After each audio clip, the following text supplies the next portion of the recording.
Princess Diary! Ipagyayabang ko lang ng konti yung luto ko, no? First time ko kasi mag-try ng adobo sa Sprite. Approved kila Ali. Kasi yung sila Ali, gusto nila yung luto ni Lola Lota eh. Diba, Ali? Ano, pasado ba yung adobo sa Sprite? Ano lasa? Ano parang adobo ni Lola Lota? Oh, ha? Ngayon lang ako lumebel kay Lola Lota. Oh, makikita nyo guys, ano na, mag-8 AM na. Kahit hindi pa kami natutulog. Yeah! Naka-bakuna blouse ka pa. 8 AM, Manila time, 8 PM ang Paro time. So, eto, dito na kami naglatag sa living room kasi nandun yung aircon eh. Doon sa dulong bedroom kasi medyo mainit. Hindi medyo, mainit talaga doon. Kaya, ayan, yan yung dalawang bata. Gising pa din sila. Damay-damay na to. Yeah, talagang ginising namin mga yan. Ano, binan namin yung gadget tayo na madaling araw. Hanggang madaling araw, kakalaro lang naman. Ito, tatay, ano ito niluluto mo? Pang sisig yan. Tadaan! Ito, ano naman ito? Filtration cooker ko na. Taran! Ang pang crispy pata. Oh! Ayan. Bakit no anniversary natin walang ganyan? Hindi tayo nakapamalengke. Tsaga-tsaga, anong stock at saka nasa relief goods. Ngayon tayo babawi. Nakapalengke na tayo eh. Imal, inuubo ako. Oh my God. Layuan mo kami. Ito nga pala in order namin kay Para. Hello sis. Yan. Suki niya kami sa Shanghai eh. Kasi favorite namin yung merienda. A few moments later. So, diba, nung nakaraang vlog namin, pinakita ko sa inyo yung paano kami naglinis dito sa bedroom namin. So, ito, matagal na tong nakapending. Hindi ko lang talaga maasikaso dahil busy kami sa Game of Thrones. So, ngayon, finally, haharapin ko na siya. Kasi ngayon, nakatalikod pa ako. So, mamaya, haharapin ko siya. Kasi so, ayan, dahil nakatulog na yung mga bata kanina, dito sila nakatambay sila. Kaya, wala eh, mahirap kumilos kapag may mga batang makukulets. So, ngayon, nakatulog na sila. Kaya, makakapag-ayos na tayo ng cabinet. Ito makikita nyo, meron pa siyang tape. Kasi diba nagpintura kami, so binalot namin siya ng tape. Hindi pa namin tinatanggal dahil, pipinturahan pa namin to ulit kapag nagbukas na yung mga hardware, pag may nakabili na tayo ulit ng pintura. So ngayon, eto na, ipapakita ko na sa inyo ang lihim na namin ni Tatay Chester. Eto na! So, ito yung loob ng cabinet namin. Kita nyo ba yan? Ang gulo, di ba? Actually, guys, ganito yan. Sandali vlog ko. Sandali lang! Dapat ito sa amin, sa akin ito kalahati. Ngayon, dito na lang yung space ng damit ko. Mula doon, nandito siya dati. Mulong na. Ayun na lang, Yan, umaakyat na yung damit ko dito. Naka-side view. Yan, naka-side view na. Tapos yung sa ilalim, lahat kanya na yan. Yan na lang yung sa wala na. Sa'yo yung nasa baba. Grabe ka. Isa, dalawa. Ewan ko. Sabi ko, tahimik ka lang eh. Vlog ako. Dapat kasi ang hati niyan dito talaga. Hati niya eh. So, hati kami ni Tatay Chester, di ba? So, ito dapat yung akin. Ewan ko kung bakit ang gulo nung mga hanger ng damit niya. Tingnan nyo, oh. Tsaka to, di ba? Ang gulo-gulo. Parang parang mountaineers yung mga damit siya. Wala, lalagyan pala ng pintura tong dress ko. Pero okay lang, marami yan. So, ito. Dapat hanggang dyan yung akin, di ba? Ito kay Tatay Chester naman to eh. Tsaka to, oh. Sumobra lang ako isang line. Pero, sa taas kasi. hindi talaga. Dali lang, ha. Masikip ko din. Wow! Ito talaga yung mga masisikip dito, oh. Wow! Yan na. Actually, dapat. Hanggang dun lang siya. Lumag pa siya. Ang Ang alam ko hati tayo eh. Hindi, one third lang yun yung pagitan na yun eh. Di ba? Ang gulo ng mga damit niya. Oh? Tingnan mo. At yun, naging kanya na, inangkin na niya. Ayan, sige, ayusin mo yan. Para magka-space ako. Ang gulo talaga nito eh. Oh, itong eyesore dito.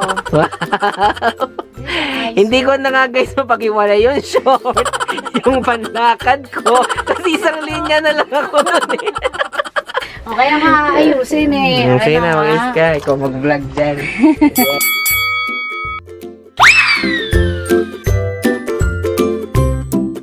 O yan. Natanggal ko na lahat ng laman nung pinakataas na layer. So, yung makikita nyo yung artwork nila Ate Cleo tsaka ni Ali. Kasi nung ginawa namin to, pinapatuyo yung pintura, nagulat na lang kami, nandito sila oh. Tapos tahimik. Kaya mga bata, pag tahimik, asahan mo, may yan yan, may kababalaghang nagaganap. Ang cute oh, drawing ni Ali. So, unahin muna natin tong pinakataas.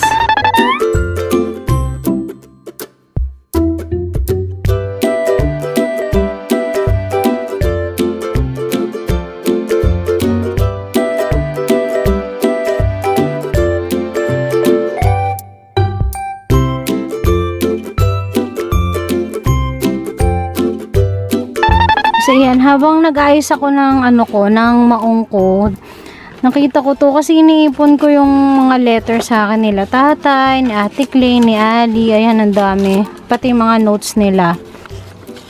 Nakalagay. Nanay, you're talaga eh. You are the best nanay ever. Tapos, itong isa. Sabi nga, I love the whole, parang lahat daw ng tao, whole people. But I love most is you, nanay. I love you forever. Oh, 3 years old pa lang si Ate Clay, marunong na siyang magsulat-sulat ng mga ganyan. Kaya, mali-mali spelling, pero maintindihan mo naman yung gusto niyang sabihin. Super sweet. Kasi ito pa, oh. Ito nakakatawa. I love you, nanay, kahit hindi ka bongga. Naalala ko to. Kasi nung maliit pa si Ate Clay, sabi niya, hindi daw ako mahilig mag-makeup, ganun. Pero sabi niya, love niya pa din daw ako kahit hindi ako mahilig mag-ayos ng sarili ko. Oh, shit naman. Ayan. So, tuloy na natin ang pag-aayos, no. Na-share ko lang yan sa inyo. Dito na tayo sa mga maong, tsaka pangalis na shorts. Ayan. Tapos ko na yung pangalawa nating layer. So, ito yung pambahay kong short, pambahay kong damit. Ito mga shorts na yan talaga yung mga madalas kong suotin, pati ito. Tapos ito naman yung mga maong ko. Nasa likod niyan, hindi nyo lang makikita, nasa likod niya naka-fold yung mga skirt ko, tsaka yung mga short na hindi ko madalas gamitin. Yun ang isang strategy na naisip ko, kung ano yung madalas kong gamitin, yun yung lalagay ko sa harap. Kasi sila rin naman yung mas madalas kong kukuhanin. So actually, mas maayos tong second layer kesa dito, kasi ito talaga, medyo talaga yan eh, madugo talaga yung nasa taas, marami-rami talaga. So ito na lang. Ito na lang last, yung nasa baba ang aayusin natin. Tantanan! Finally, natapos ko na silang lahat. Gandun sa baba. Diba? Ang sarap sa mata. Ang sarap din sa pakiramdam na ang ayos-ayos na nila. Hindi na lumiliko yung damit ko. Hindi man perfect yung pagkakaayos, pero ang layo na niya compare dun sa itsura niya nung nakaraan.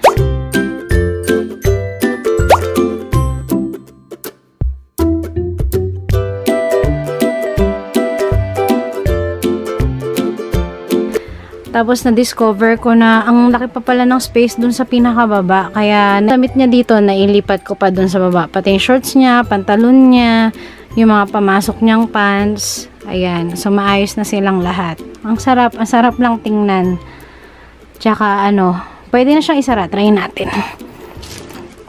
Ay, uy. Uy. Oh, ha? Hey! Nasara siya. Successful tayo. Yan. Matutuwa niya si Tatay Chester. Pag nakita niya ito mamaya. Guys, merienda muna tayo. Order si Tatay Chester ng pizza sa